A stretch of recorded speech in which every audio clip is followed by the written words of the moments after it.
നമുക്കിന്നേ ഇഡലിക്കും ദോശയ്ക്കും ചോറിനും പറ്റും. ഒരു തക്കാളി ചമ്മന്തി ഉണ്ടാക്കിയാലോ? നമ്മൾ തക്കാളി ചമ്മന്തി ഉണ്ടാക്കാൻ വേണ്ടിയിട്ട് 2 തക്കാളി എടുത്തിട്ട് നമ്മുടെ പപ്പടക്കോലെ കുത്തി ഒന്ന് സ്റ്റൗവിൽ വെച്ച് ഒന്ന് ചുട്ടെടുക്കുവാണേ.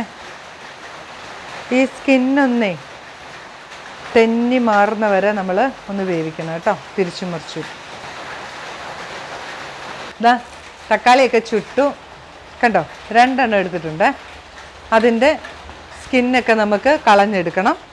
അതേപോലെ തന്നെ നമുക്കൊരു പാൻ അടുപ്പിൽ വെച്ചിട്ട് മുളക്, ചെറിയുള്ളിയൊക്കെ നമുക്കൊന്ന് ഇതിന് ആവശ്യമുള്ള സാധനങ്ങൾ, അതായത് നമ്മുടെ വറ്റൽ മുളക്, അത് എരിവിന് പാകത്തിന്, ചെറിയുള്ളി ഒരു പിടുത്തം, വെളുത്തുള്ളി കുറച്ച്, ഒരു 8-10 അല്ലിയെ, പിന്നെ കറിവേപ്പില, മല്ലിച്ചപ്പ്, ഉപ്പ്, ഇത്രയാണ് ആവശ്യം. പിന്നെ നമ്മുടെ തക്കാളി. അപ്പോൾ നമുക്ക് ആദ്യമേ ഇല്ലേ നമ്മുടെ വറ്റൽമുളകൊക്കെ ഒന്ന് വറുത്തെടുക്കണം. ഒരു പാൻ അടുപ്പ് വെച്ച് ചൂടായപ്പോൾ കുറച്ച് എണ്ണ ഒഴിച്ചു കൊടുക്കുക.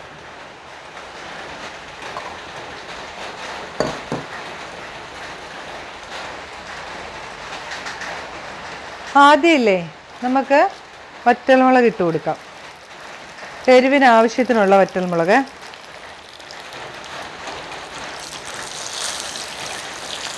ഞാനിപ്പോൾ ഒരു 6-7 വറ്റൽമുളക് എടുത്തിട്ടുണ്ട്. മുളകൊന്ന് മൂത്ത് വരട്ടെ. കണ്ടോ, മുളക് നന്നായിട്ട് മൂത്ത് വന്നിട്ടുണ്ട്. ഇത് നമുക്ക് കോരിയെടുക്കണം.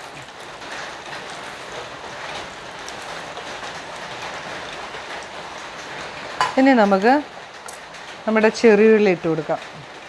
ഒരു പിടുത്തം ചെറിയുള്ളി എടുത്തിട്ടുണ്ട്.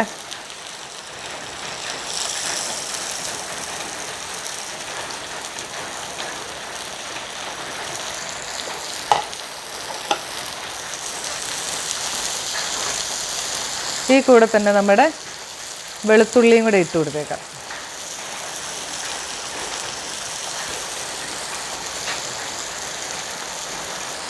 എല്ലാവരും തക്കാളി ചമ്മന്തി ഉണ്ടാക്കുന്നവരാ അല്ലേ? ഓരോ രീതിയിലായിരിക്കും ഓരോരുത്തരും ഉണ്ടാക്കുന്നത്. ഇങ്ങനെയൊന്നും ഉണ്ടാക്കി നോക്കൂ കേട്ടോ. നിങ്ങൾ ഉണ്ടാക്കുന്നില്ല, ഇത് വേറെ രീതിയിലൊക്കെയാണ് ഉണ്ടാക്കുന്നതെങ്കിൽ ഇങ്ങനെയൊന്നും ഉണ്ടാക്കി നോക്കേ, നല്ല രസമാണ്. എന്താ പറയുക, ഇഡലിയുടെ കൂടെ, ദോശയുടെ കൂടെ, ഞാൻ ചോറിൻ്റെ കൂടെയും കഴിക്കും കേട്ടോ. നമ്മുടെ വെളുത്തുള്ളിയും ചെറിയുള്ളിയൊക്കെ നല്ലപോലെ ചുമന്ന് വരുന്നുണ്ട്.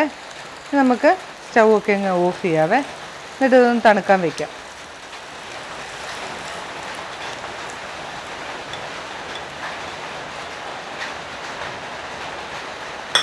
ഇനി നമ്മളുടെ തക്കാളി ഇല്ലേ, ചുട്ടു വെച്ചിരിക്കുന്ന തക്കാളി, അതിൻ്റെ സ്കിന്നൊക്കെ ഒന്ന് കളയണ്ടേ.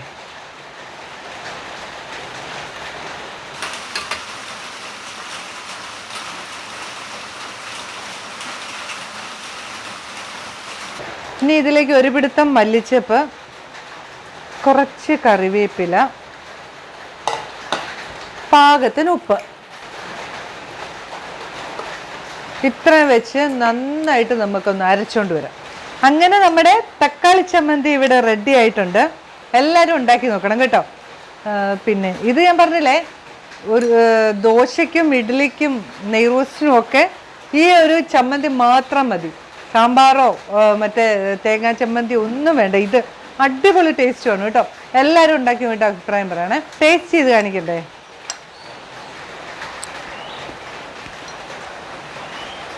നിങ്ങൾ ഓരോരുത്തരും തക്കാളി ചമ്മന്തി ഉണ്ടാക്കുന്ന ഓരോ രീതിയിലായിരിക്കും അല്ലേ? അപ്പോൾ പറഞ്ഞതായോ, നമുക്ക് എല്ലാവർക്കും ഓരോ രീതിയിൽ ഉണ്ടാക്കാമല്ലോ. അപ്പോൾ ഞാൻ ഉണ്ടാക്കുന്ന ഈ രീതിയിലാണ്. പുതിയൊരു ഡിഷുമായിട്ട് ഞാൻ വരുന്നതായിരിക്കും. ബൈ.